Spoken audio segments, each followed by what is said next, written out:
Uh-oh, it's time for another episode of Flipping Houses for Rookies. Did I wake everybody up, Peter? You started with uh-oh. Yeah, it's another episode of Flipping Houses for Rookies. That's what I think. Uh-oh. Yeah, so here's what I decided about this podcast. Because we give lots of information away. We do. We've kind of elevated a little bit because it's like advanced rookie material these days. Yeah. Because we give too much material away. It's not your normal podcast where they just fluff you around a little while and tell you to go try to make money, and then you go and try and do it, and you fall on your face full of cotton candy. Yeah. Boom. Cotton candy. Cotton candy. Yeah. I was watching. Oh, come on now! Cotton candy's in my world. Look, don't get me started on cotton candy. There's a whole story. When I was a kid, we had a carnival in the backyard. We buy the cotton candy machine. We spend the entire $14. It's working till the day of the carnival. 2 weeks later, and breaks. There goes the whole carnival. So cotton candy, no. Sorry. My story with cotton candy is the moonshiners. They were making cotton candy moonshine yesterday when I was watching it. Oh, jeez. Whoa. Gotta have some of that, Peter. I don't drink, but I'll have some of that. Cotton candy flavored moonshine? Yes. Ouch. Made in the woods. Illegally. Oof. Episode number 247, Peter. 247. Basics on how real estate makes money for rookies. Basics. Chances are you have a good idea with some of the ways real estate can make you wealthy. But I'll bet there are some ways you haven't thought of. Normally, we talk about buying property, but in fact, what most are really doing is buying with loans. Mm-hmm. Yeah. Which means the bank owns the part of the property covered by the loan. That's right. What we actually do is control the title or the deed to the property. So when we sell the property, we are actually in control of the profits. Mm-hmm. That's right. The bank doesn't have this control. You do. Which is why we talk about controlling the properties all of the time. Unless we are using all of our own cash, we really aren't buying. We're just controlling. Mm-hmm. So how does real estate make money then? In this podcast, you're going to be able to connect the dots and see the multiple ways of profit basics, so you won't be confused with all the different strategies out there that are too complex. We are going to break it down so even a fourth grader, Peter, can understand it. No disrespect to anybody, but I just want you to know that it's going to be pretty simple. Well, that's okay, Bill. Everybody in my family made it through at least fifth grade, so we're not offended. Oh, good. And you still have offended. Yeah, okay. Then with this foundation, you can now start building your structure called Real Estate Entrepreneurship. Sounds good. Bada boom. So now you said at the beginning that we do advanced things, but then you said basics. But I'm getting an idea here that just as an educator, once you dig really deep into something, you find the real simplicities. But it takes a lot of advanced kind of looking at it to really see the heart of it. And then it seems real basic, but man, it's kind of advanced how deep it goes and how simple it gets. Is it kind of like along those lines? Yeah, I don't really have much thought behind that.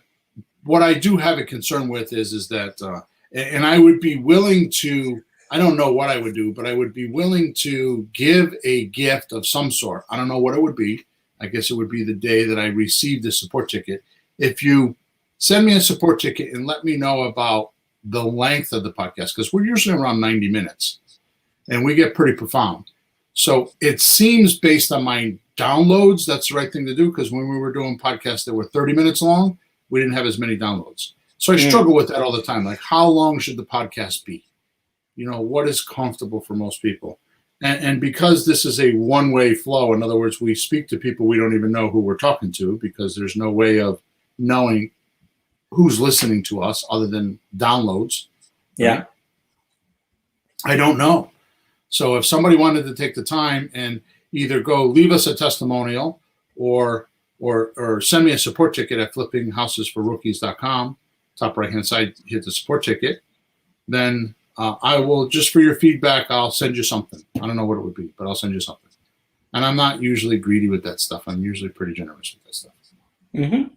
In any event, if you go into the description of wherever you found us, on the video, on the podcast, wherever it may be, you'll find a link in that description that has a few dozen helpful things for you to use in your real estate career. There's actually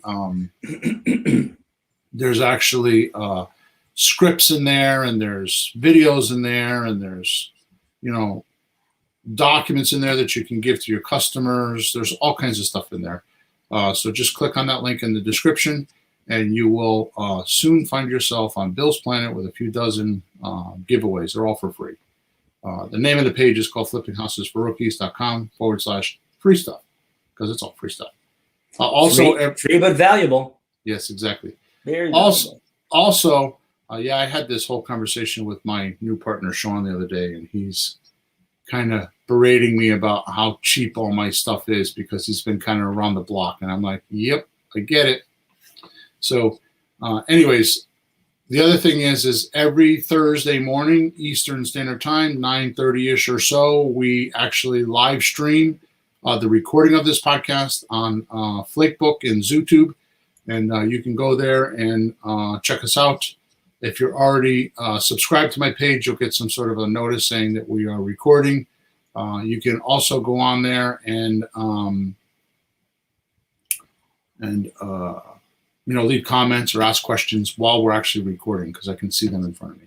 Mm-hmm. Okay, so if you go on Facebook and YouTube, I make fun of them, call them Flakebook and ZooTube, because I got to tell you, we've been advertising on Facebook, and man, I'll tell you, every week my guy gives me some new rule, and we can't do this and we can't do that. They're so flaky.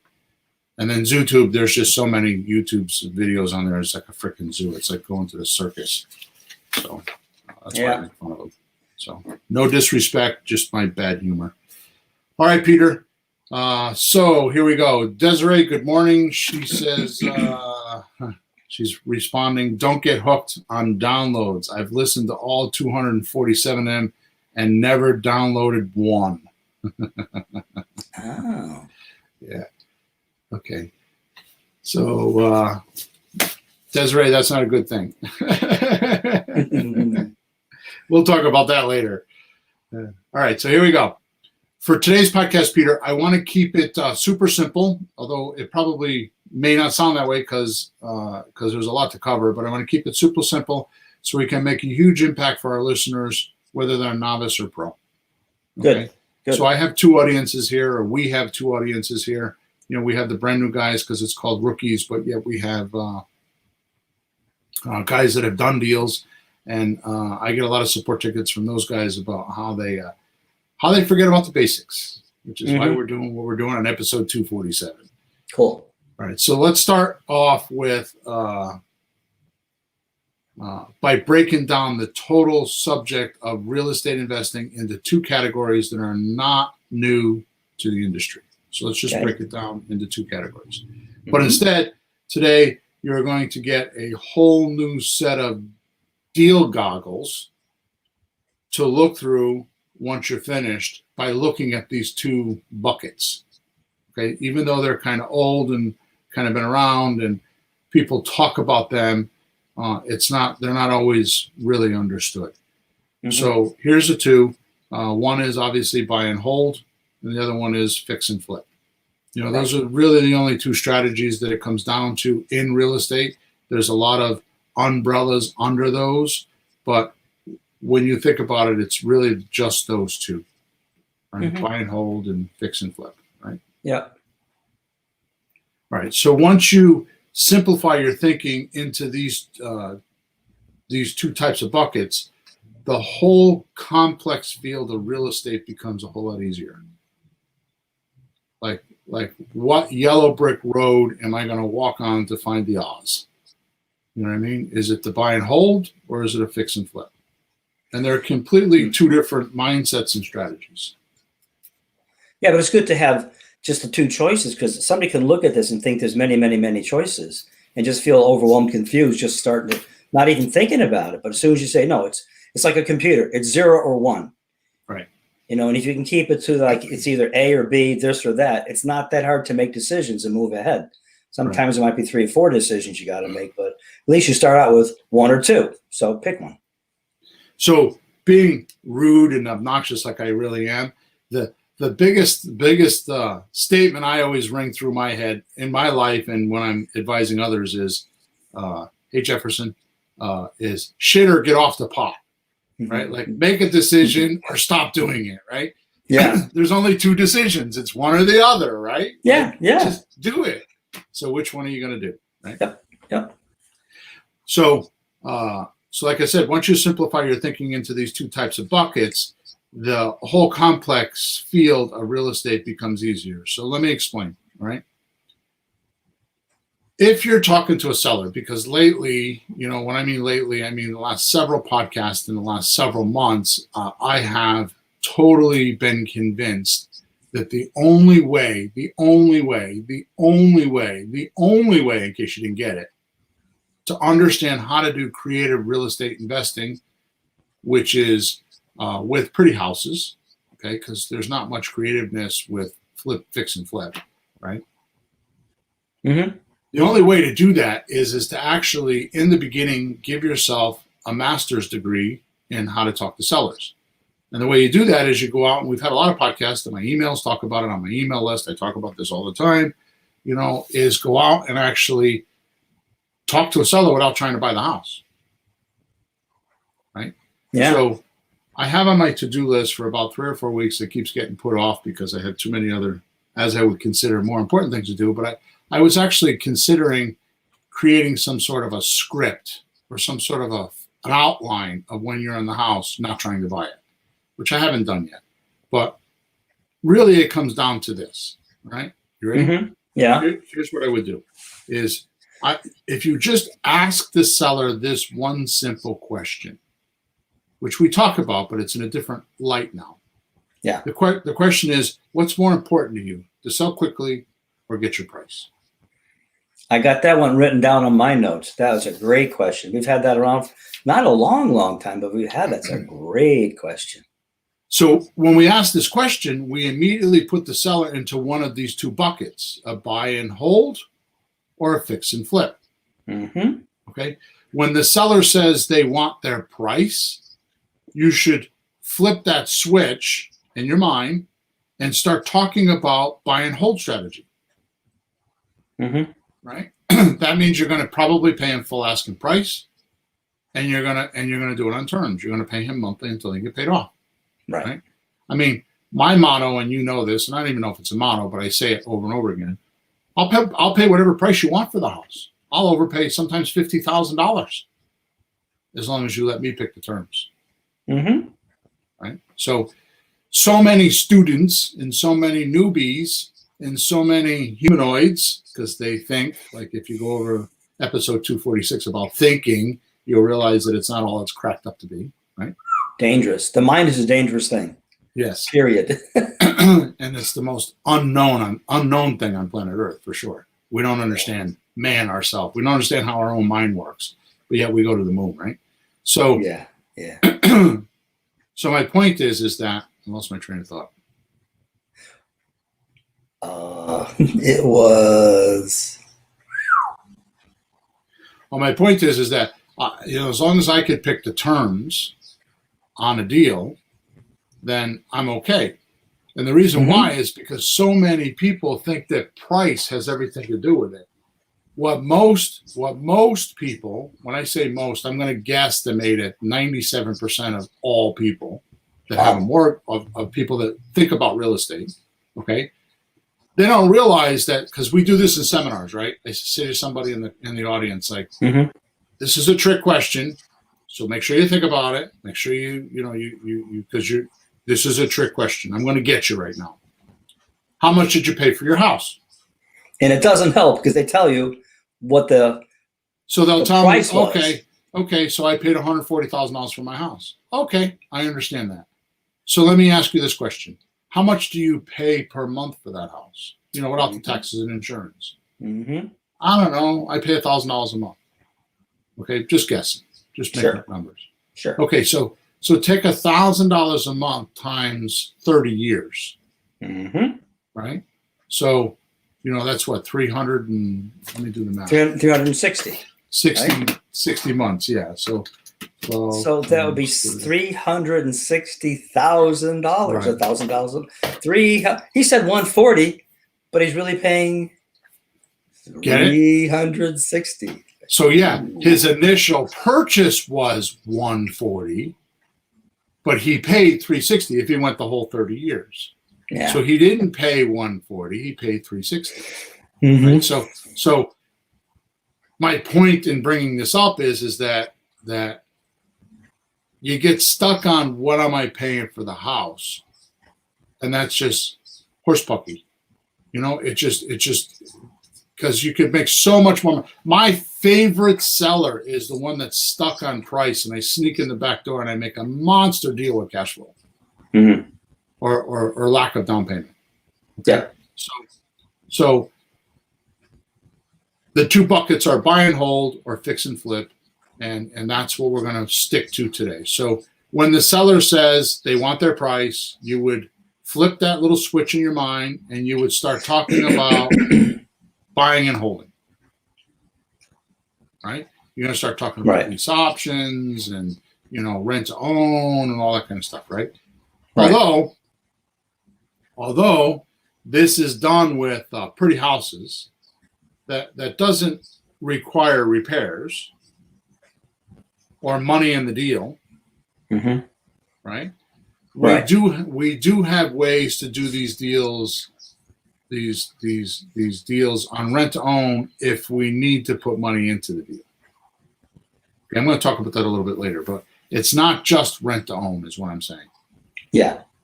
See, most people think that the pretty house business is left to the realtor and the bankers. Mm-hmm. And that's where a huge mistake is, because if you dive into the pretty house business, you're going to realize, well, first of all, let's just kind of come off script here. We're not really in the real estate business anyways. As I put in an email a few days ago, we're in the owner signing the docs business, right? Because I've never been to a closing, hundreds and hundreds of closings. I haven't been to them, but I've orchestrated them because I don't go to the closings. Right? Mm-hmm. I've never seen a house, a garage, a shed, an office building, a grocery store there signing the documents. It's always been a human being. Yep. So we're not in the house business or the real estate business per se. We're in the people business, because if we don't satisfy the seller to come to the closing table and get what they want, we haven't done our job. Yep. You're not convincing the house. You're convincing the seller. Right. So I got to sneeze. Hang on. Go right ahead. Woohoo! Excuse me. Thank you. All right. So if the seller, when you ask the question, what's more important to you, price or selling quickly? If the seller squawks price, right? Mm-hmm. I'm sorry, that's not right. If he squawks selling quickly, well, then you start talking about the lowest they could go. Right. And get 30 to 50% discount. Because they're in a hurry for some reason. There's a gun to their head somehow, some way, right? Yeah, well, we've seen it. And it could be just an emotional gun. It's something that they could, they can create themselves. Yeah. You know what I mean? Yeah, it could be a lot of things, and that's, of course, what we're supposed to be trying to find out. Right. Like I just bought a house, and the girl that bought the house, or the girl that was selling me the house when she bought it, which was like a year and a half ago, okay, she used retirement money, like 401k money or something like that, to buy this house. Right? Now think about what I'm telling you. This is interesting phenomenon.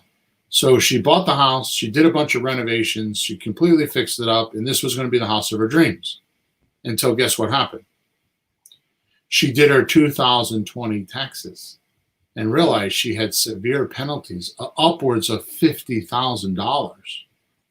Because was it supposed to be a short-term loan that she paid back? She took the money out of her IRA, or out Yeah. of her retirement 401 IRA, whatever it was. But she didn't tell me which one it was. Oh, yeah. You can't just do. I'm sorry. Didn't somebody tell her that when she pulled it out? I guess not. Do you see what I'm saying? I mean, Yeah, these are you're things supposed that to know people those do. things. That's a big deal.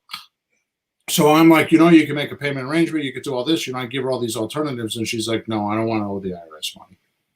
Yeah. Plus, she had some other bills that I think she had, renovation bills. She borrowed some money from not so good guys, you know, which happens a lot of times. And Some so of my she was, relatives.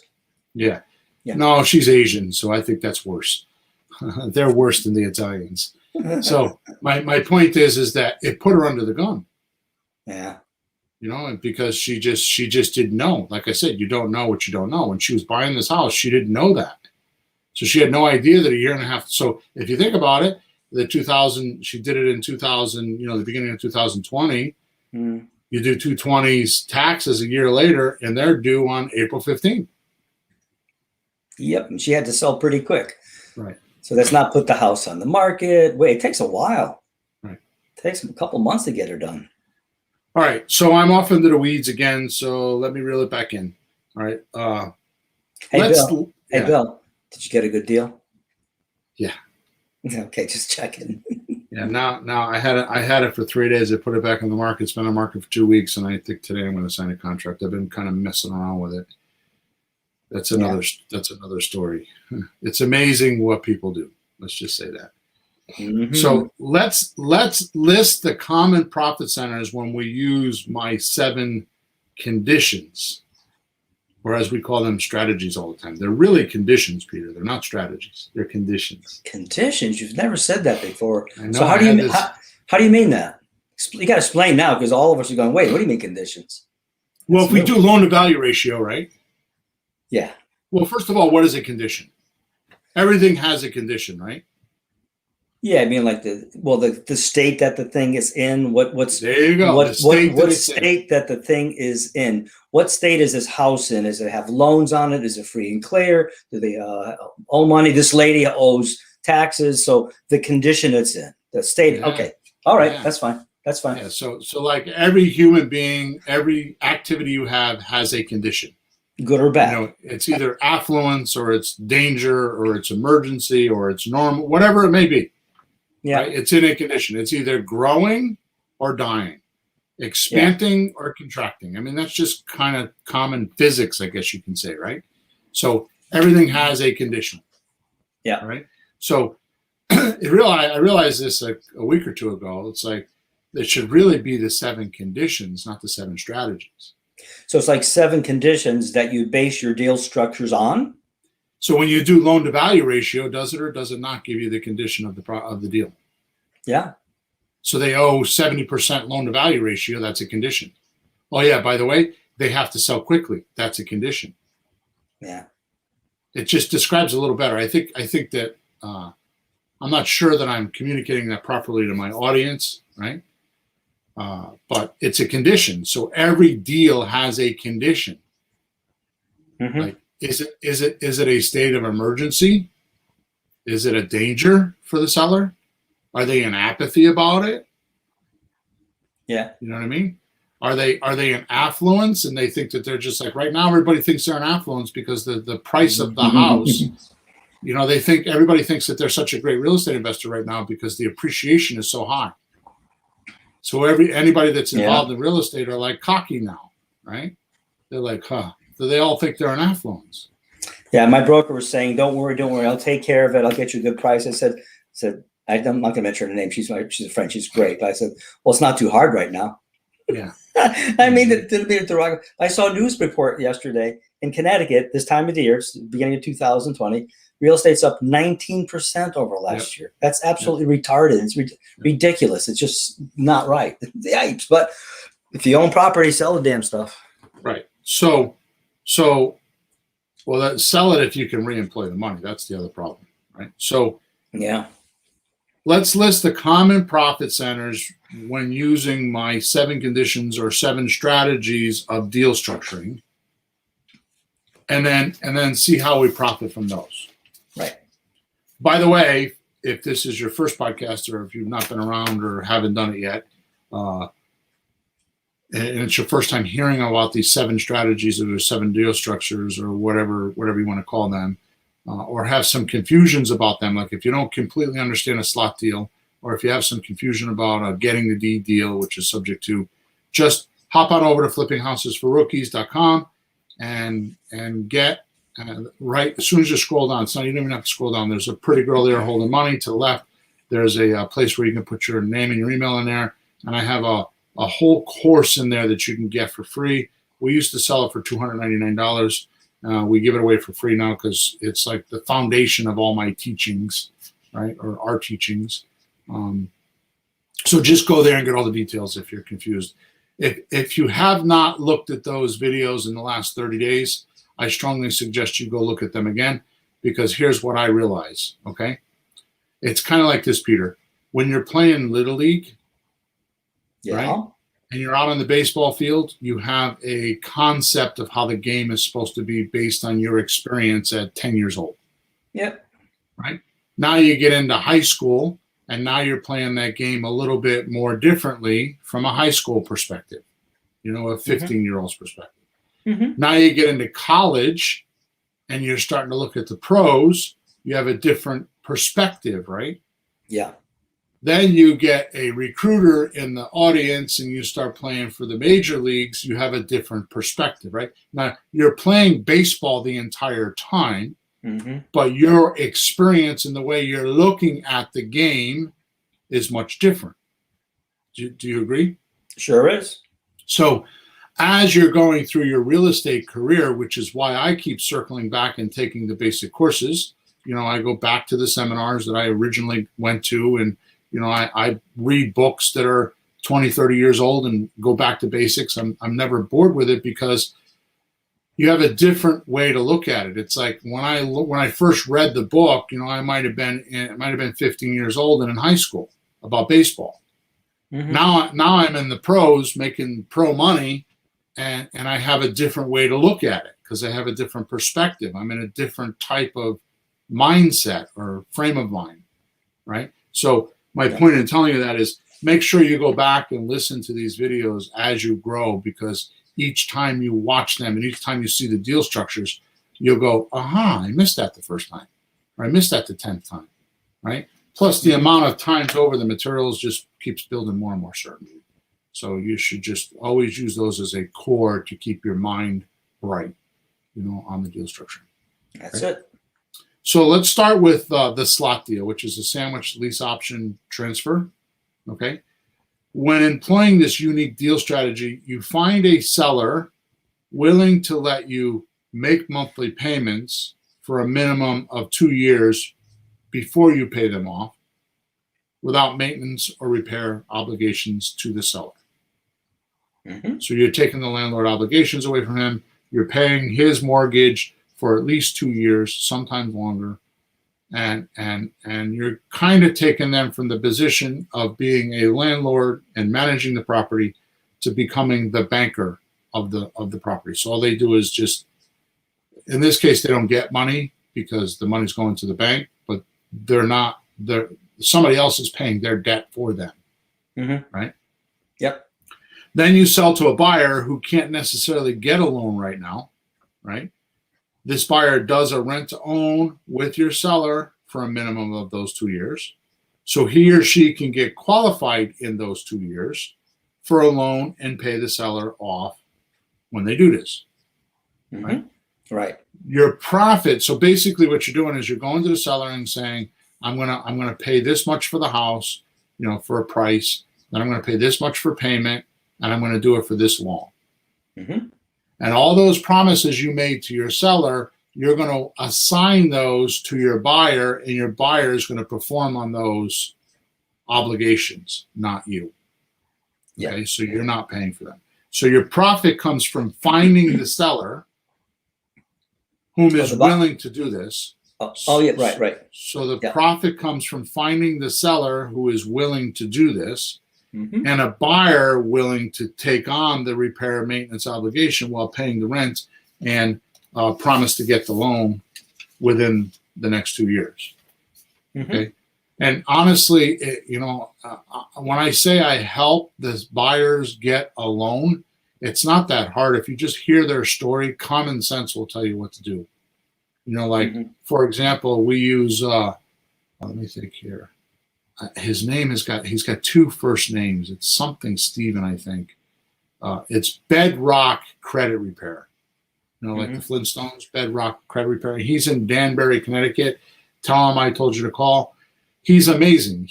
All you do is hook the buyer up with a guy like him, and he does all the work. They pay him, he does all the work. Okay. Which, by the way, I strongly suggest something I didn't do for many, many years is when they qualify and they get into the house, have them go to an FHA mortgage lender or a broker and try to qualify for the loan and find out where the black strikes are and work on those. Mm-hmm. So get them disqualified immediately, and then have those blemishes passed over to Bedrock, and have him help them with it, and then you're the hero, right? Mm-hmm. So basically, you're getting an option to buy, right, from your seller, which makes you a minority equity partner. Okay. So now because you paid him some money. Yeah. So now you are legally allowed to get fees for doing the matchmaking with your seller and your buyer, because you found the seller, you found the buyer. So just what you're saying. So what happens is when you get an option agreement, which is the right to buy something, right? So the seller's giving you the rights to go sell this property. That 1 or 2 page document, depending on which one you use, is technically giving you an equity share in the property. And I'm going to go over this in a minute, but you don't need a license because of that, right? So when you talk profit now, profit monthly, and profit later, we only have profit now in this deal, not the other two, right? Because you're just going to make your fee and you're going to walk away. Yeah. Right. But these slot deals are for people that, sandwich lease option transfer are for people that have properties they can't sell because they owe too much, or they owe what it's worth. I mean, if you have $100,000 piece of property, right, and it's worth $100,000, there's going to be between 12 and 15% closing cost, right? You're going to have at least 5 or 6% for a realtor or do your marketing. You're going to have at least 3% for negotiating, because it's rare that most people will pay asking price, although we're in a little blurb with that right now, but it's not normal. Yeah. You're going to have 3% for repairs, and even if you think it's a beautiful house and you just spent $43,000 like I did on mine, right? They're still going to come in and find code violations because they were paid $400 from the buyer, and they have to go back and say, "Aren't you glad that you gave me the $400? Look at all these things I found wrong." And they're going to find code violations because the house was built in 1970 or 1980, and the codes have changed. So he's going to go back. Basically, what happens is that 3% spooks your buyer. So now you got to either fix the stuff to get them back in the deal, or you got to bribe them by giving them money in the closing so they stay in the deal. Then I just signed the paperwork last night on my house that I'm selling for a few thousand to do just that. The electric cable's not good. There's a leak in the foundation. You sign the paper, say, yes, I will, because there's 2 boxes. I'll fix it or deal's over. You get 2 boxes. That's it. Pick one. Okay, I'll fix it. So you got 5 or 6% for either the realtor or paying for marketing, because if you're doing it for sale by owner, you don't pay for the marketing, then you're not gonna get 100 people to look at the ad, 20 or 30 people through the house to get your 5 or 6 offers, right? Then you got 3% in negotiating fee. That's a standard industry. Just have your realtor go on the MLS and just tell you what the average percentage is, because what they do is they take the asking price and they divide it by what the house is actually sold for, and it averages 3%. Then you had the repair costs, which we just talked about, and then you actually had the actual closing costs, which is the attorneys or escrow agents, You have, insurance. I'm sorry, not insurance. Tax, proration. You have the conveyance tax. That all adds up to 3%. So you got this guy that's got $100,000 piece of property. He owes $100,000. It's worth $100,000. Well, he's only going to get probably $85,000 or $90,000. He's got to come out of pocket with money and doesn't have it. He's stuck with the house, and he becomes an accidental landlord. Doesn't want to be a landlord. He's just paying for it because he over leveraged the property. Yep. This slot deal is perfect for those guys because you could buy that property for $100,000, sell it for 105, 110, and you get to keep the money over the 100,000 that you ask for. Mm-hmm. And by the way, the buyer actually gives you deposit money. So if you sell for 105, they put down $5,000. You keep the 5,000 and you give the loan for 100,000, the balance of 100,000 to your seller. All that's explained. I just buzzed right through it. All that is explained in flippinghousesforrookies.com.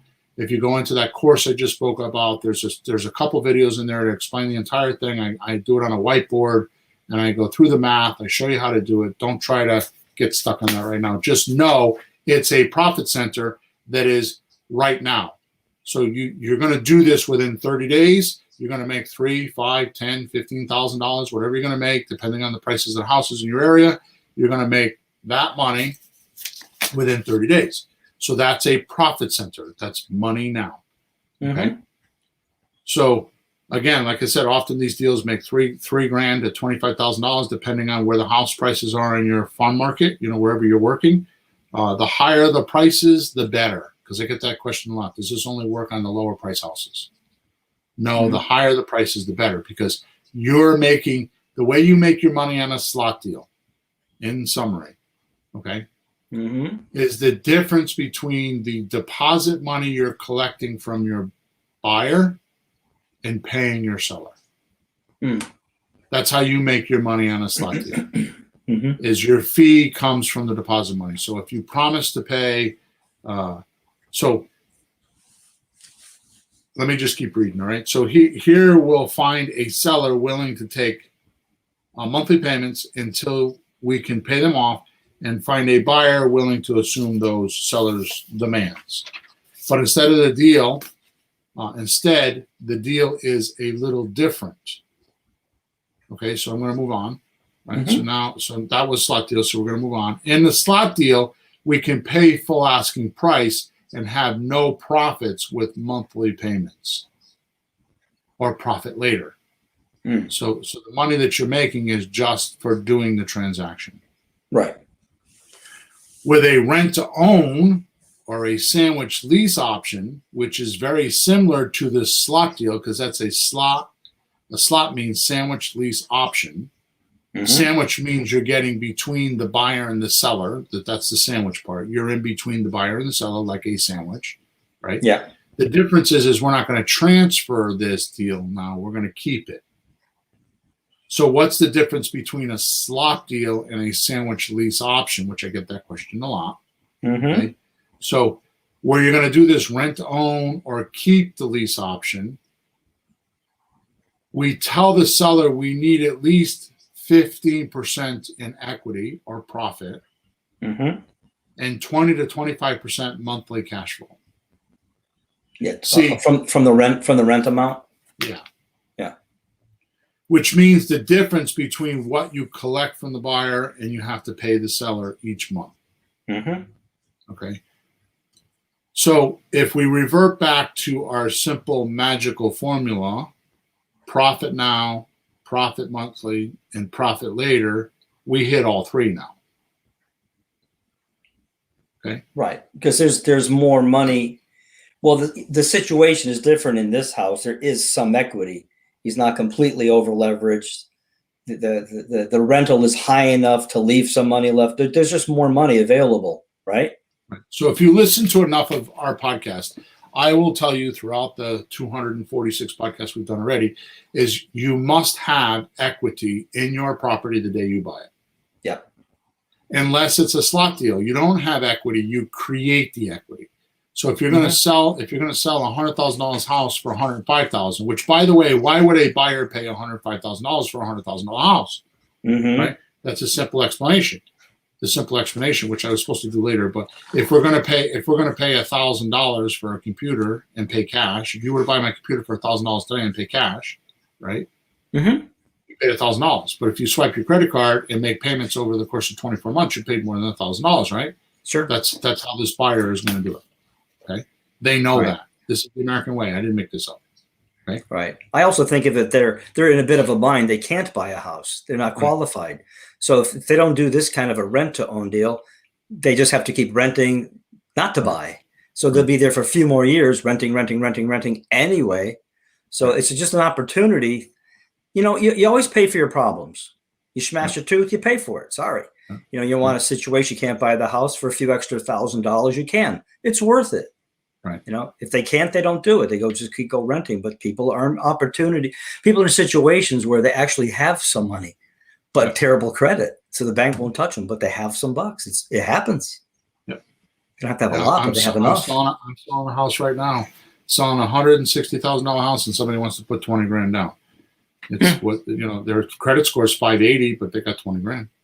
Yeah. You know? All right. So in this deal, we have money now, which is the non-refundable option consideration deposit that we collect when they rent, right? That the buyer pays. The reason why they're paying the option consideration deposit is so they have exclusive rights to purchase. So they're locking this property up for 2 years. Right. They have the right to purchase. They also have the right to not purchase. Right. So our profit, of course, is the difference between what we pay the seller and what we collect from the buyer. Right. For deposit. Right. So many confuse my creative real estate transactions with no money down. Right. When in fact it is none of your money down is really what it is. It's not no money down. It's none of your money down. Right. So if you really take a look at how do you get money for real estate? I mean, the 4 places to get money from real estate, which we talked about in other episodes, is the bank, is a hard money lender, a private lender, and the buyer. So in this particular case, we're getting the money from the buyer. Right. So when in fact it's none of your down payment money, it's the buyer's down payment money. So if the seller wants down payment, just make sure that it's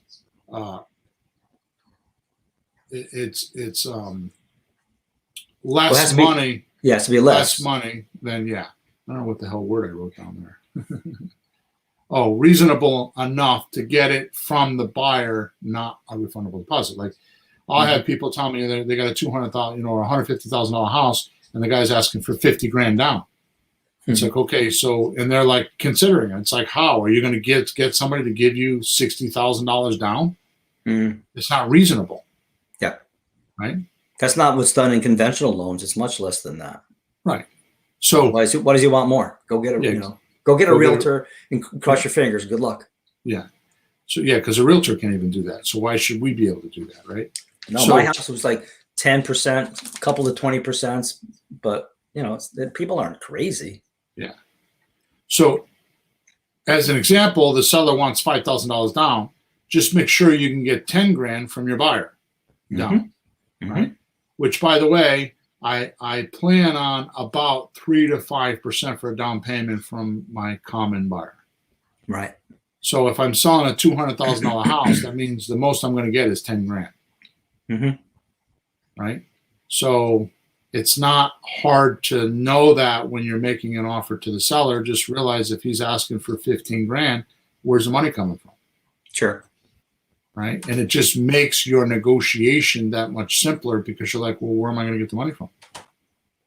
Yeah, you're not buying it. So a buyer is buying it. You're finding them. Right. So before you do a deal with a seller, make sure what you promise him or her is less than the 3 to 5% the buyer will pay you. Okay. All right. So to summarize, profit now is from the non-refundable option consideration deposit that we just spoke about. Right. Profit monthly is the difference between your cost each month. Excuse me. Profit monthly is the difference between your cost each month and what your buyer pays you. Mm-hmm.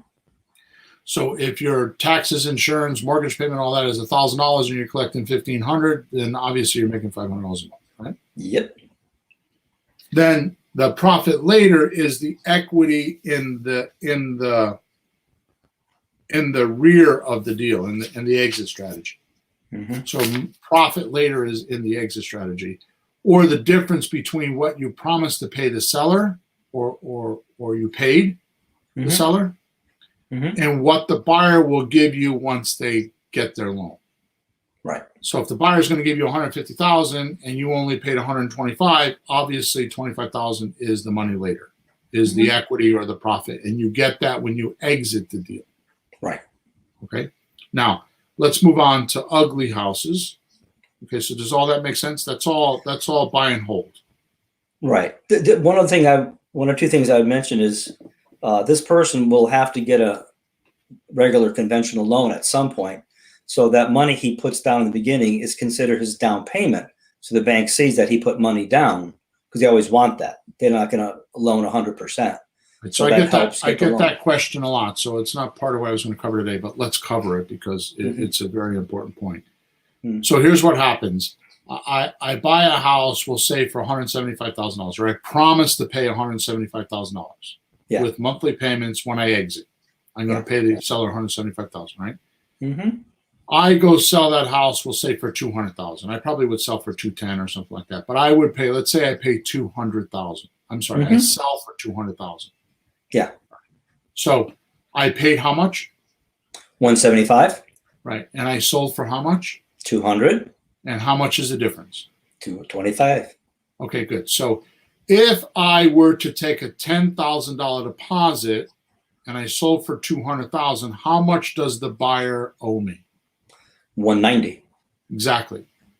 So here's what happened in most cases, unless you do some other different things, which we're not going to talk about today. But here's what you got to realize is how much money did you make on this house? What was the profit? What's the difference between the 175 and the 200? Well, it's $25,000. And you took a $10,000 deposit, so that means you took $10,000 of your $25,000 profit now. Right. And there's $15,000 in the back end or when you exit. Mm-hmm. Right? Okay, so when you write the deal up for the bank, the purchase and sales contract, you're going to say, I sold for $200,000. They gave me $10,000. They only owe me $190. Right. It could be 5 years after they gave you the $10,000, they still owe you $190. Mm-hmm.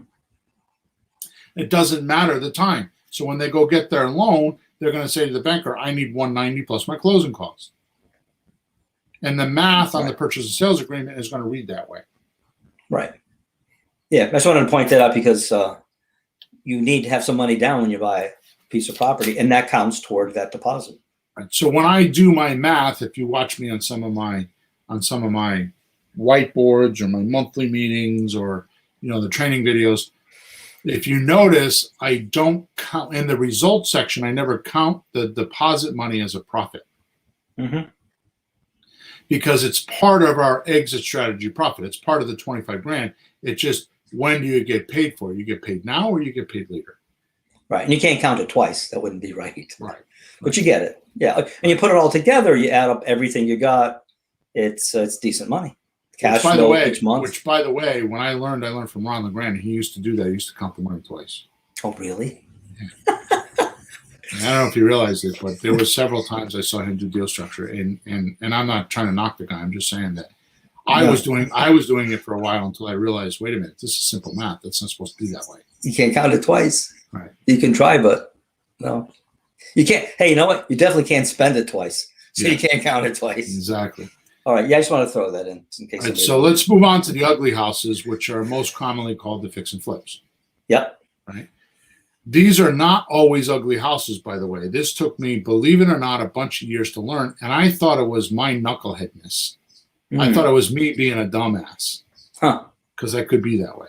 Because I like things too simple, and sometimes it just gets confused and I just get lost in the confusion because later on, I find out that somebody had some complexity that they thought it should be in there. Like, for example, I was doing a transaction with Sean the other day, and he had this formula, and it's like, where the hell did you get that? It's like, we're doing an owner financing, and it's not wrong. It's actually a pretty cool idea. I'm not knocking it. I'm just saying that I just didn't understand it, because he was like, we're going to get owner financing. It's free and clear, so we'll pay the full asking price. We'll take 15% off for our profit, and then calculate how much 4% is. And ironically enough, it came back to just what the full asking price is. So I'm like, why don't we just pay the full asking price? Why do you have to do all that complex math? Well, he's an engineer and he's a brainiac, and I get it, and it sounds good, but that's just not me. I'm not saying you can't do it. It's just not me. Yeah, I get it. You know what I mean? It's like why do hard money lenders charge 12% APR, annual percentage rating? Because it's a percent a month and it's easy to do. Yeah, that's why it's calculate. Yeah. All right. So that's my kind of thinking. So my point is that what I realized many years later is that Ron LeGrand taught me. Now, he's supposedly the one that came up with this formula. I've since found that there were other people he got it from. I think he was the one that made it popular. Okay. Yeah. So it's called the Mayo formula, which is the maximum allowable payment. Okay. And my point is the Mayo formula. Well, let me just do it first, and then I'll come back to what I was talking about. Okay. So the Mayo formula goes like this. So you take the fixed up value, what it looks like if it's not ugly. In other words, the pretty house value. We call it after renovated value. That's at the end of the TV show. Yeah.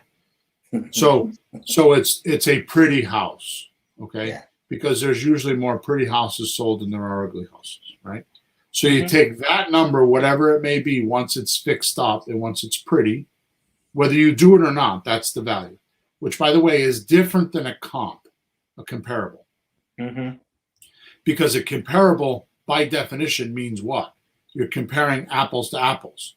So if you have a kitchen that's 1970s and a 1,300 square foot, 3-bedroom, 2-bathroom house, then your comparable has to be a kitchen from the 70s, 1,300, 2-bedroom, 3-bedroom, 2-bathroom house. And the likelihood of finding that is almost impossible. So they're not comparables because your house is in some sort of a distress or some sort of a, repairs, outdated, whatever. Yeah. So what we do is we take the number that's most common, which is the pretty house number, or the already fixed up value, or the after renovated value. They're all the same things. And we multiply that by 70%. And then we minus the repairs and any wholesale fees or any profit we might want to make. Right? Because the formula says maximum. Maximum means the most you can pay. So the words are very cleverly, strategically planned. Maximum allowable offer. Right. So it's the maximum offer that you're allowed to use in the transaction without losing money. Because if you overpay the maximum allowable offer, you're dipping into your profits, and you don't even know it. Right. So we take 30% off the top, right off the bat. Right. And I'm also, there's we could do a whole podcast on this, and I'm just going to blurt this out because this is a common thing that I run into with rookies. I most commonly, without looking at a house, use $25 per square foot. That's if it's a renovation. Renovation means remove and replace. That means if I'm going to remove and replace a kitchen, remove and replace a bathroom, remove and replace a rug or a roof, it's about $25 per square foot on average. It varies all the way from $10 a square foot to $40 a square foot, depending on it. So 25 is the most common one I do because I don't like to do big projects. Just because it's a waste of my time, because I can make more money on a pretty house that I don't need to renovate at all. Right? Like the one that we just bought, we paid $200, we're selling for $280, and all I did was put a refrigerator in it. You know what I mean? Like, why do I have to do a renovation when I had the house 3 days, put it back on the market, and 2 weeks later I got a contract? Why would I want to do a renovation and make it pretty when I don't have to? And that's just a matter of deal hunting, which is why I do a class the first Wednesday of every month called Deal Hunting Monthly Mastery, is to show people how to find those deals, because that's the business you're in. You're not in the business of negotiating. You're not in the business of renovating. You're not in the business of all that other stuff. You're in the business of finding your seller, finding your buyer, and when need be, finding your money. That's your job. All the rest of it is just traffic to get to the money, or your ego telling you that you want to be a flipper. Look at the house I just flipped, right? And you know that because you've gone through that. You went through that phase where I just want to fix houses up. That's what I want to do. It was your ego. It wasn't you. It was just your ego. And we did them. And now we're on the other side, and you're like, I had enough of those contractors. You know what I mean? Well, it's almost fun in the beginning, or it looks fun on TV. But it's the same thing as if we find a house that is just fits that category, we'll still do it. Yeah. But not for 20 grand. I mean, the last one not for 20 grand. The last one we did like $93,000, right? It was like, it's not, I'm not going to fight for those deals.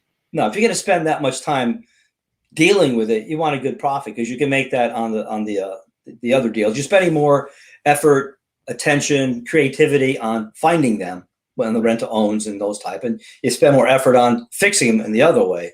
And if you find one, take it if it's okay for your time and the effort you're putting in. Right. But if you don't have money to hire people, do the renovation, don't look there. Right. Look at the things that, the first one I did was no money down, nothing at all, no renovation. I was able to buy that because I didn't have to spend anything on it. Right. That's because I had no money to start with. Duh. So you got to start where you stand. That's what Napoleon said, so serious. He was short, but start where you stand and just take a step. So if you don't have, we've had people in the house. Can we come to see how you look at houses? A couple of people from one of our meetups. You go, sure, join us at this house. We're going to walk through, see if we want to buy it. And, I would do this and I would renovate that. Oh, this would be so much fun. And you asked her, like, do you have money to renovate it? She says, no. Do you have somebody to borrow it from? No. Do you have contractors? No. Well, what do you think you're going to be doing? I don't know. So don't do that. Or more importantly, you tell me that you got a meeting there to talk to the seller, and they're like, "Oh, I can't do it then." I'm like, I don't get it. Anyway, so to make this super simple, Peter, if everything goes smoothly on this Mayo formula, without unseen mistakes or mishaps, which happens on every renovation, which we count about 3% for that in our formula. Okay. The 30% you subtracted from the original formula included about an 18% profit. Right. So it could be as low as 12 to 15% if you're new and making mistakes, or it could be as high as 20 or 22% if you're clever. Right. And it's not just for mistakes. There's holding costs, electricity and gas and taxes and stuff. But if in the months that you have to hold, so that helps with the costs. Those are mistakes. The holding costs are mistakes. Oh, why do you call them mistakes? Because they're coming. Right. So what? How is that? So like the house I just talked about, I had it for 3 days. I put it back on the market. So that's the right way to do it. It's like in apartments. It's called the turn rate, right? And then we had the house in Plainville that I had contractors in there, and I had a year's worth of holding costs. It was a mistake. Yeah. So if you plan on 90 days worth of holding costs, then it's okay. But if you go over that, it's a mistake because you're doing something wrong. Definitely. And you were saying before that you apply the 70%, 30%, off the top, even on relatively pretty houses, if they don't need renovation, because it's still part of the expense. Right. So that's what my point is. So in summary here, so what happens is the 30% sucks up. It's supposed to, which is probably not correct these days. And I haven't changed the formula because nobody else is changing the formula. Right. But that 30% is difficult to absorb your cost of money too. Yeah. Because we pay 9%, right? Between 7 and 9%. Lately, it's just 9% because the market's so hot, and who wants to take less than 9 or 10%, right? the money Yeah. guys. So Yeah. if you calculate in your 9% plus your holding costs, like you were talking about, plus your miscellaneous, right? It gets close. That's all Yeah. I'm saying.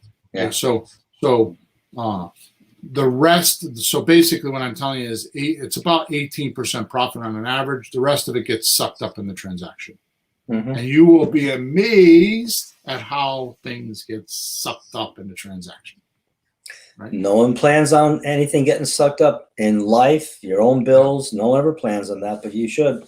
I read a book by a guy who's a pretty good sales type of fella, and he said you should figure out how much everything you owe comes out to each month, and then add like another quarter or another third or something on top of that. Because the stuff, who plans on the car breaking? Hey, don't forget, the car's going to break it. We don't plan on disasters, but it's life. Things happen. Right. You have to plan on a buffer. Yep.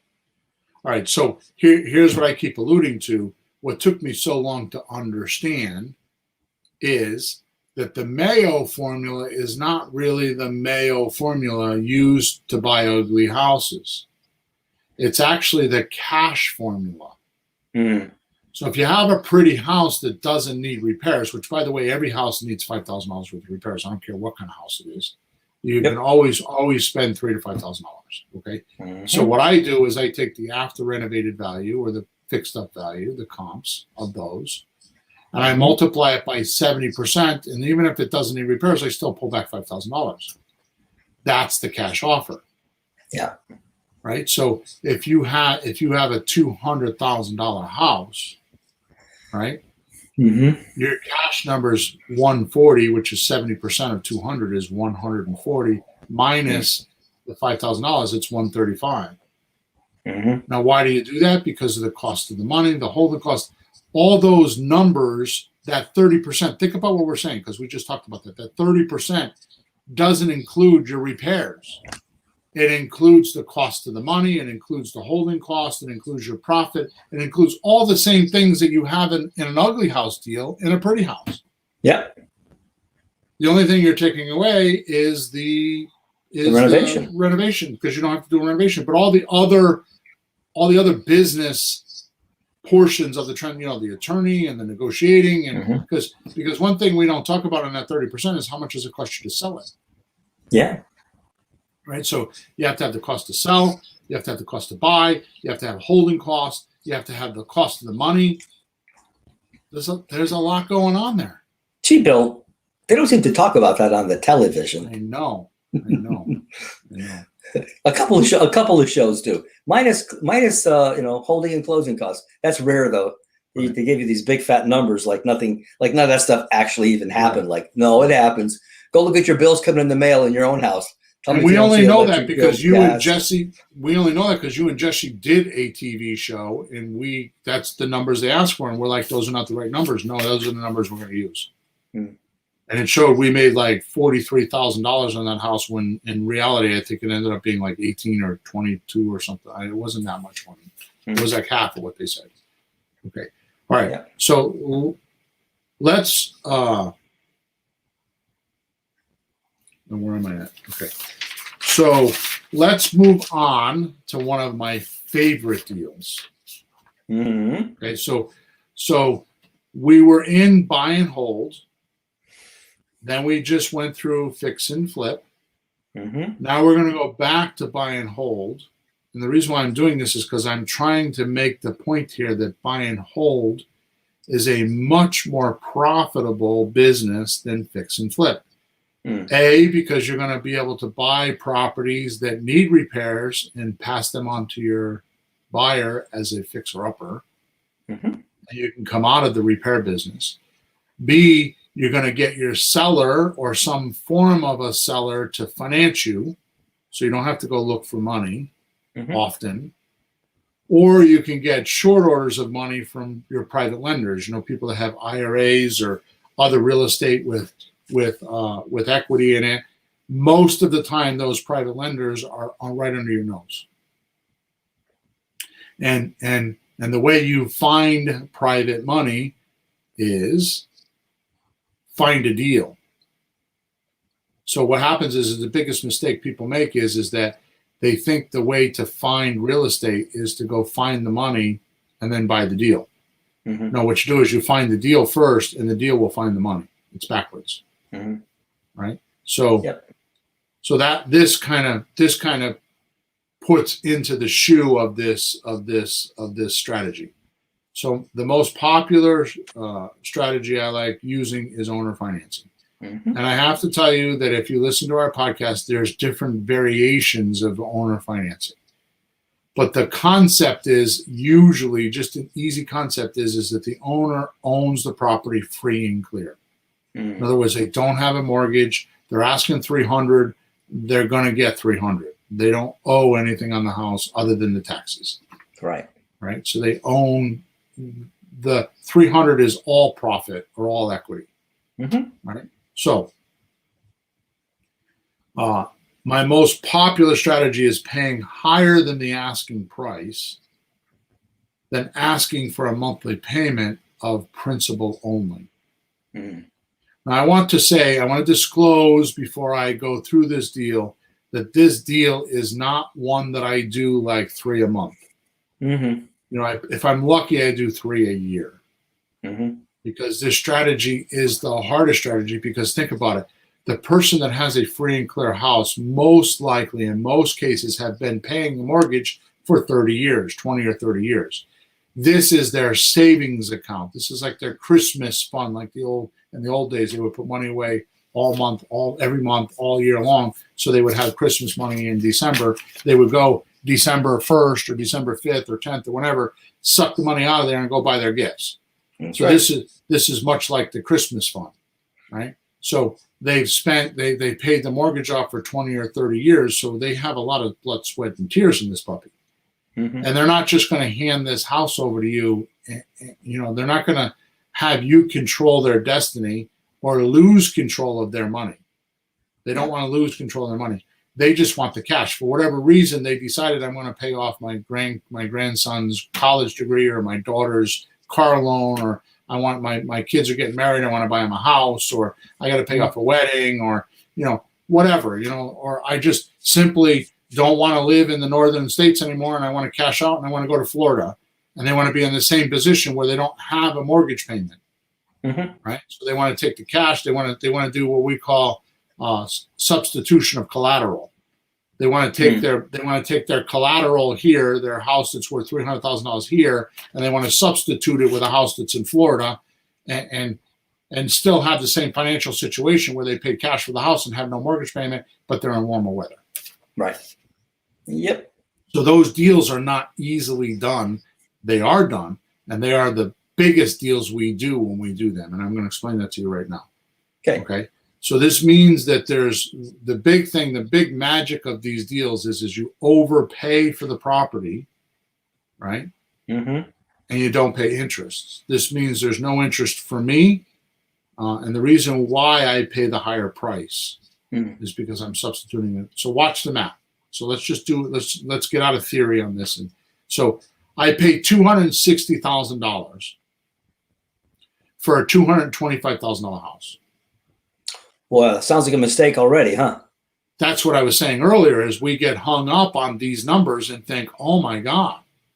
Well, one of the things that I learned working with you was that you do the entire math on the entire deal and see where the whole thing lands. And don't worry about I wouldn't pay more than this. I wouldn't pay more than that. I wouldn't do that. Forget all the stuff you wouldn't do. Look at the entire thing. Look how it winds up. Then tell me if you like it or not. Because we're not paying a 30-year mortgage on it, right? Like you talked about before. Right. We call those whole numbers. Like, for example, suppose I want to buy a car and I got a $200 a month payment, we'll say. I don't look at a $200 a month payment. I look at, I made, whatever, $50,000 this year or $100,000, whatever the number is. And I look at it, okay, so can I afford to pay $2,400 a year off of my salary?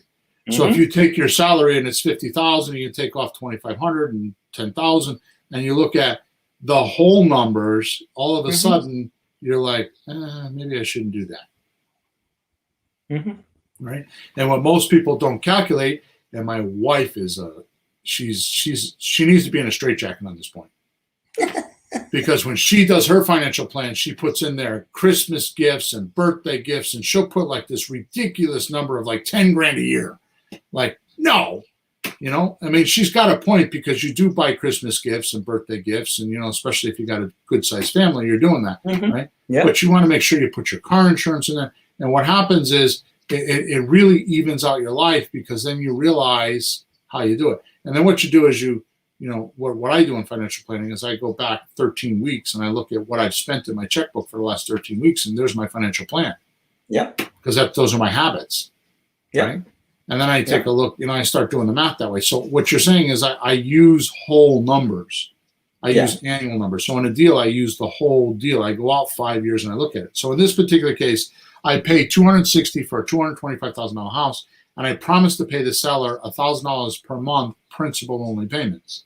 Mm. Okay, now this is kind of a made up deal here, because I just did it while I was writing. Okay, just to make the math simple. So I give him $1,000 a month payment. That means principal only payments means every time I pay a payment, I'm taking $1,000 worth of debt and turning it into $1,000 worth of profit. Yeah. Because I'm turning it into equity. So every time I make $1,000 payment, I'm taking it from a debt and turning it into equity. So if I owe $260 and I pay the first month, that means that now I owe $259. I pay another month, I owe $258, right? Right. So and compare that to a mortgage, where if you pay $1,000, what comes off as principal? 48. Like I said earlier, I asked the question, if you're paying $140,000, how much are you really paying? It's really $360. It's usually 3 times, 2.5 to 3 times what you pay when you add the interest. I mean, who was it? Einstein or one of those guys? They asked him on his deathbed, what's the best invention he ever said? And he said compounded interest. Sure. I forgot which one it was, Einstein or Edison, or one of those guys. Yeah, but you paying principal only, which I'm doing on a property, instead of 30 years, you pay it off in 10. Yeah. That's a huge difference. Or in some of the properties we're buying in Akron, Ohio, it's 6-7 years. Yeah. Right? It's less, and it's paid. All right. So the real magic is my buyer is paying me that $1,000 plus taxes and insurance, right? In a rent payment. Yep. So all the renter gets for their $1,000 a month payment is use of the property. It's not coming off his bill, is it? AKA renting. Yeah. They're renting. Renting means use of. You go to Home Depot and rent a tiller to till your garden, you're using their tiller, and you're paying $159 for the day or whatever the number is. You're borrowing it. You don't own it. So this rent to own is rent to own. It's not a layaway plan. Right. Right. The money isn't coming off the house yet, because you don't own it yet. You haven't gone through that hoop. Yes, Desiree. So that's what principal only means. She said, finally, thank you. That's why I'm doing the basics. Oh, really? Because I noticed in the coaching group, there are some things that people think that we talk about all the time, but they really don't get the concept. So principal only means that every time you make a payment, you reduce your bill. Right? Yeah. Now, if you don't own a house, look at your credit card. You'll see how much comes off the balance, but look how much you paid in interest. So one is principal coming off the amount you owe, and the other is the interest. Well, I could tell you, talking out of school here, that a lot of it's not uncommon for somebody to have a $10,000 credit card bill. It's not uncommon, and your payment's $500. Out of the 500, you're probably paying high 2s, low 3s in principal. So almost $200 a month goes to interest and fees. That's right. Okay. So we're not doing that. So what we want to do is we have a $10,000 credit card bill. We want to send them $500 and they take $500 off our bill. So this is like having a 0% credit card. Exactly right. There we go. There's your comparison. Yep. If you don't own a house, haven't seen that, just think of like a 0% credit card. It all comes off. And when the interest comes back, you don't like it, do you? Exactly. Yeah. So if this happens for 60 months or 5 years, right? I'm paying my seller $1,000 a month, so I paid him 1,000 times 60. I paid him $60,000. So at the end of 5 years, I owe the seller 200 grand. But how much does a buyer owe you? He still owes the 260. Oh, sweet deal. Right. So now, if we go back to our simple formula of profit now, profit monthly, profit later, results would look like this. Mm-hmm. Right. Actually, I sell for 240. Mm-hmm. Okay. Buyer gives you a 3% down. Now, how much did I pay? But you sold for less than you paid the seller? I might do that. That's the point that I'm making here. I You normally can. wouldn't do You that. can. But in this case, I bought for 260. Yeah. I sold for 240. Sounds like you did it wrong both ways. You bought too high, you sold too low. What kind of real estate guy are you? Come on, you don't have any idea what you're doing. But watch how the numbers go. Go ahead. Do the numbers now. So the trick there is that the seller can't cash you out too soon. I'm sorry, the buyer can't cash you out too soon. You have to run your term. Right. So you can't let them go less than 5 years. Hmm. That's the trick there, right? So I bought for 260. I sold for 240, right? Mm-hmm. Mm-hmm. I got 3% down, which is the lower. I probably would get 5% on the house, but 3% down is $7,200. Yep. Okay. Which means he or she owes me $232,800. Yeah. So once they give me the $7,200 down payment money, right? He owes $232,800. In 5 years, you only owe $200. That's right. So the profit later, doing it backwards, is $32,800. Right. Plus the 72 you got in the beginning, which you already have. Hang on. So the monthly profit would be about $300 per month. Mm-hmm. Okay, if we do it right. Mm-hmm. So 300 times 60 months is 18 grand. 18 grand. Right. So now we have the $7,200 a month. I mean, the $7,200 deposit profit. Mm-hmm. $300 a month for a total of $18,000. Mm-hmm. Then we have equity of $32,800. Wow. For a grand total of $58,000. Doesn't that sound like more than you make in a renovation? But here's the thing. Here's the thing. I want you to realize that I twisted these numbers around. Because, I mean, I didn't do the math the other way, but suppose I kept everything the same. Instead of selling for 240, I paid 260. That 58 would now be 78. Yeah. Right? But I bought for 260, sold for 240. Yeah. Even you're making it look bad, but it still turns out good when you do all the math, all the numbers, play the whole thing out, and make it go 5 years, not 1 year. You know, that's why time is important on these. So you could set it and forget it. Yeah. So make sure you have the time to get all the payments in and get the payments, the equity down, or the amount you owe the seller is down, and you still get the money from the buyer, and it works out. Okay, so watch this. Mm-hmm. For a grand total of $58,000, overpaying for a $225,000 house. Mm. By the way, if you did the math, okay, and this is a bullshit number, I'm going to tell you that right now, the return is 26%. Isn't it a lot more than that? Yeah, it's infinity if you don't put any money into the deal. But I'm just saying if you take 58,000 and divide it into 225, it's a 26% return. It's really infinity because you didn't put any money into the deal or very little money into the deal. Right? Yeah. Now, again, these are not deals you're going to find every single day. Okay. Mm-mm. But you only need one a year. Do that for 5 years. Mm-hmm. Do that for 10 years. Mm-hmm. How's that for retirement? Yeah. I've got one that I bought 4 years ago. It's $400 a month principal payment. $4,800 a year. Yeah, I paid $50,000. It was worth $60 at the time, so I had $10,000 equity going in. I don't know how you say that because I remember the Well, number being 70 or 72. I don't know why you keep well, coming up with it's as a comp it was, but this particular unit, because it was a little bit outdated, I think just to be fair, it was more like 60. okay. But it doesn't matter because I didn't sell it at the time. Now it's 85. Right. So if I wanted to, I could And how much sell do you it. owe?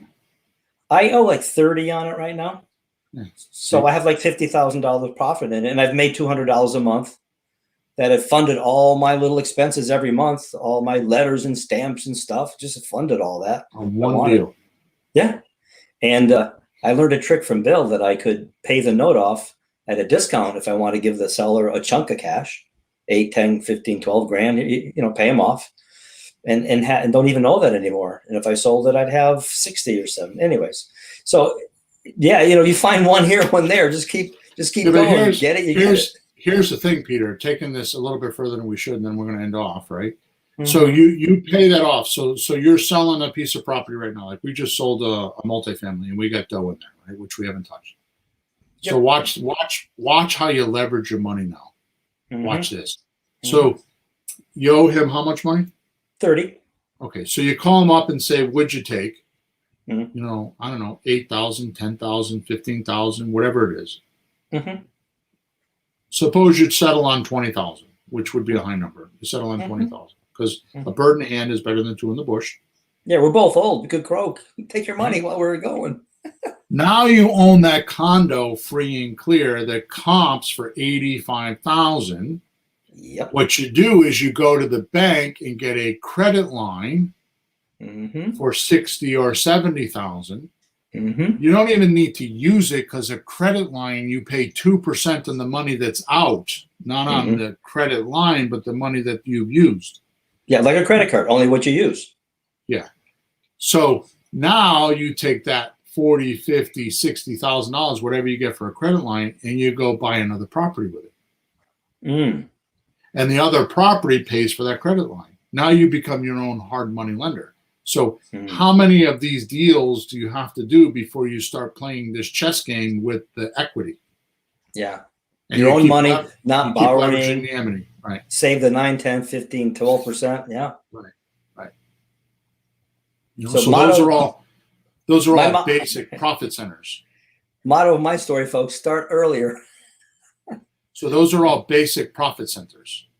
Yeah. Those are what we're talking about. Those are advanced strategies, but as you start off buying these slot deals and doing these lease options, the easier deals, you'll soon start falling into these other deals, and you'll start to see these other profit centers.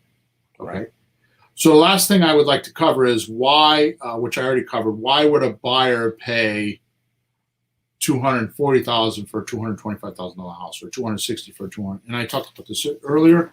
Like I said, if you paid me $1,000 a month, $1,000 for my cash for my computer, and it's worth $1,500, then you got a deal. You got equity. Yeah. Right. But if you don't have the $1,000 and you swipe your credit card and you pay it over 24 months, you're going to pay more than $1,000. And in today's society, that's a given. In the American population, that's a given. We do that all the time.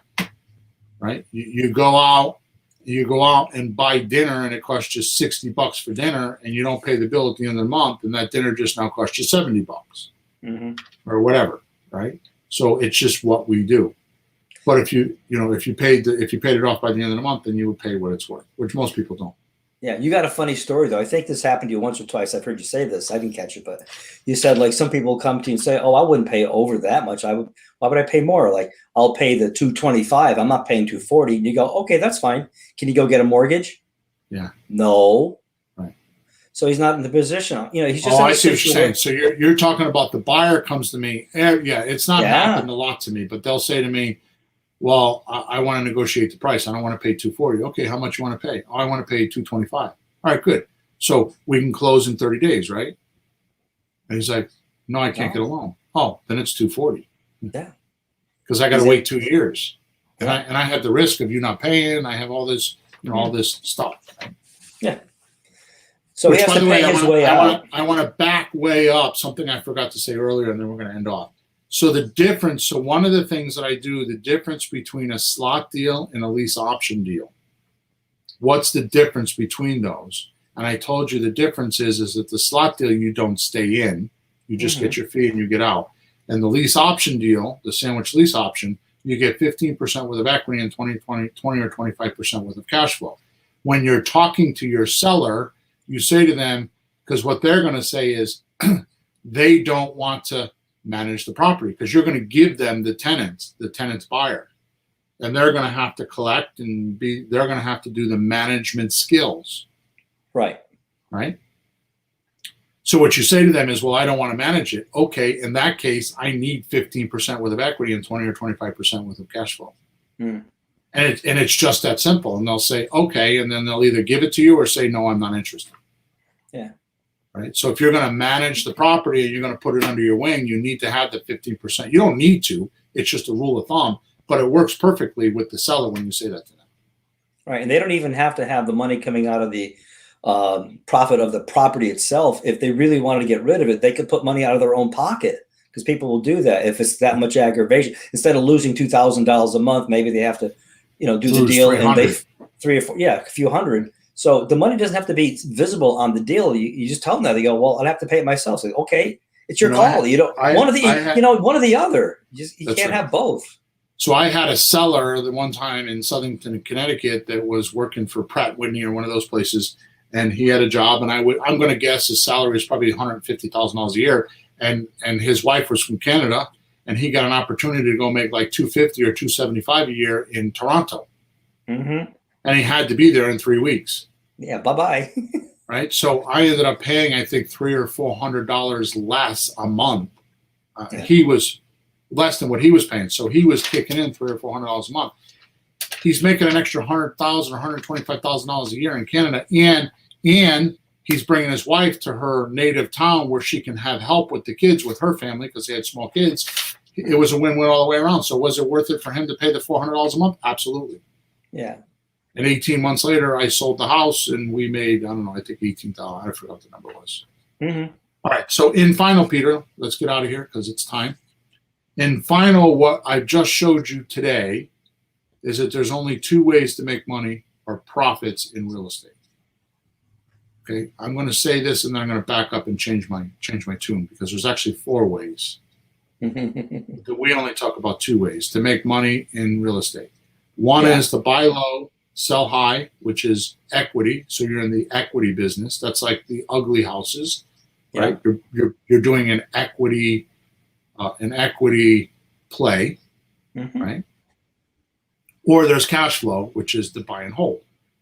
So the fix and flips are equity plays. I'll give you 90 when you're asking 150, right? And you're going to make your profit in the equity play. Which, by the way, what happens when you're doing fix and flip is you're adding to the equity by bringing value to the property.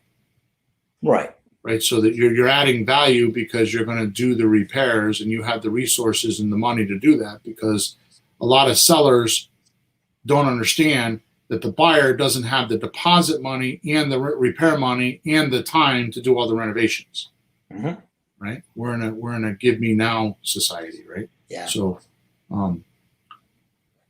and when you bounce this concept off of the profit now, profit monthly, and then profit later idea, you have the basic foundation of structuring any type of these deals that you can imagine. So if you kind of put it in the bucket of is it a buy and hold, or is it a fix and flip? And where's the money now? Where's the money monthly? And where's the money later? It will guide you into the right deal. It'll be like a magnet, a magnetical force, just like gravitating you or sucking you to the right force, or to the right place. I mean, right. Because if you just kind of juggernaut those numbers and just keep playing with them, you'll realize that you can do that. Right. And then all the creative real estate stuff that we talk about in all our podcasts and all this stuff on my website is when you start getting into the advanced modules, like the owner finance deal that I was just talking about, where you pay $260 and sell for $240 and still make $58,000. Right.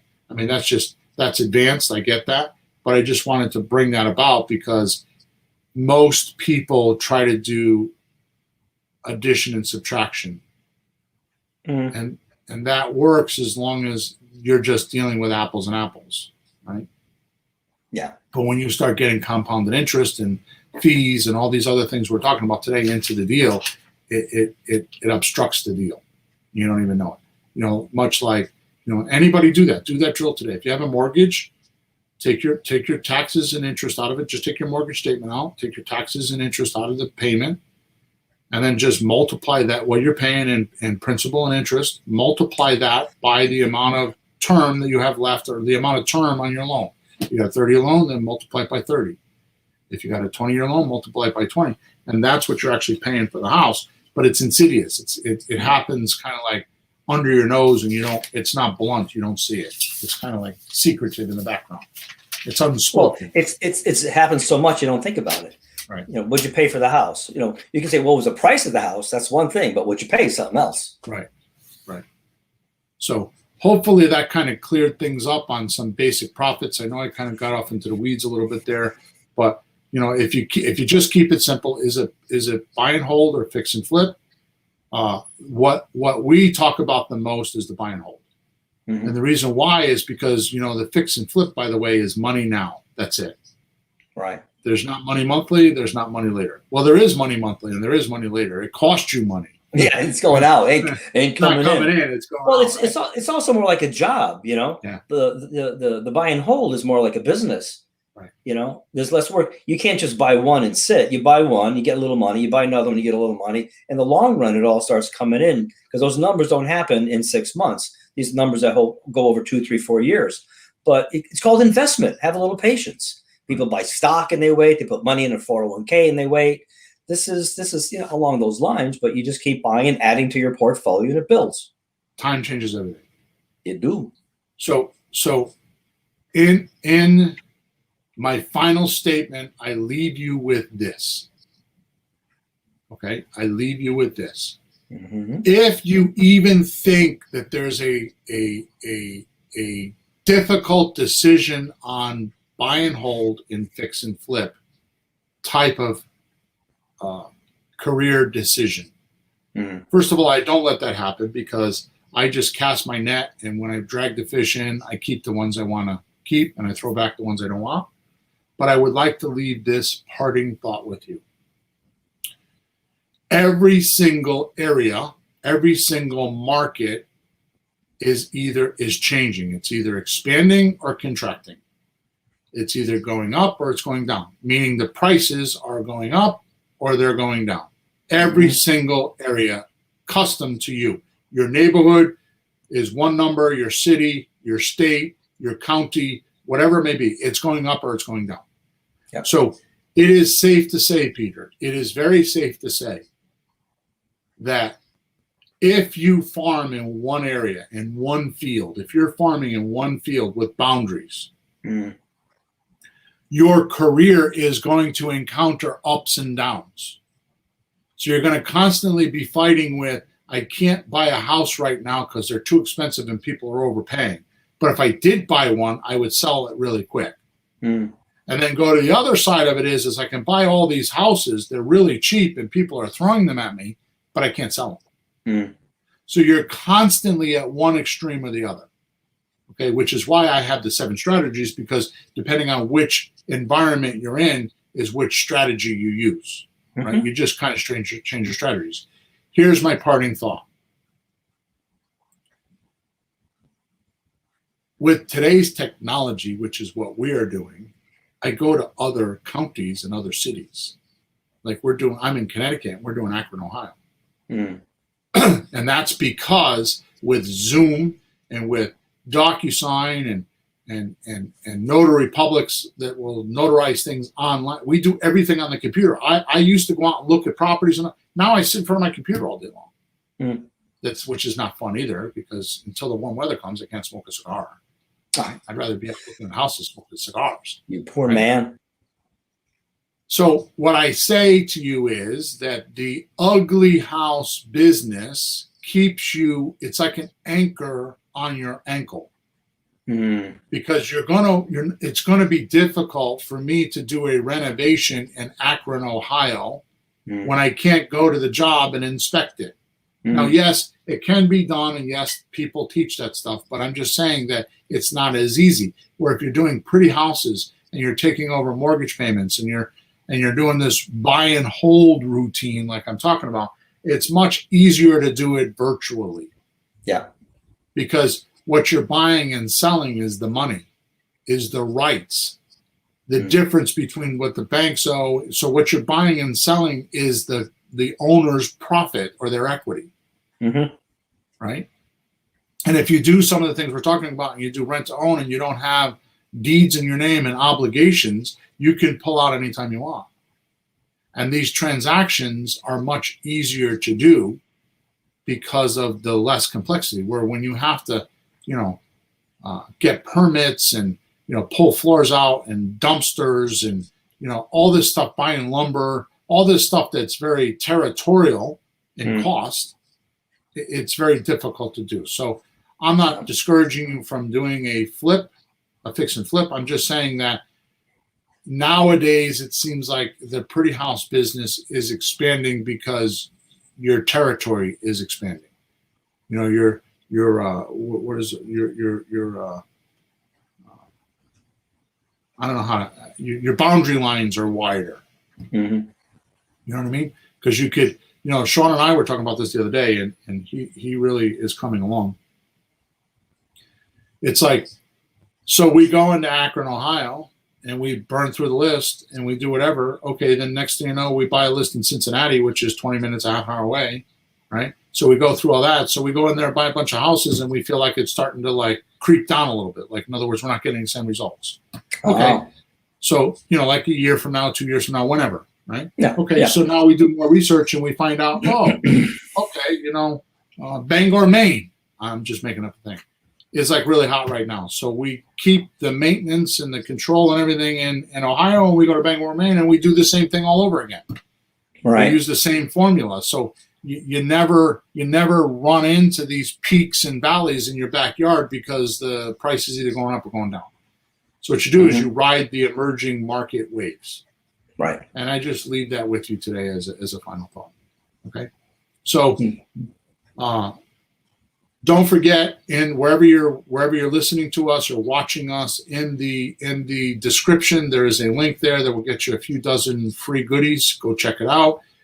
We definitely record on Thursday mornings, 9:30 or so Eastern Standard Time. You can find us on Flakebook or ZooTube, and you can put in comments if you have any comments you would like to make.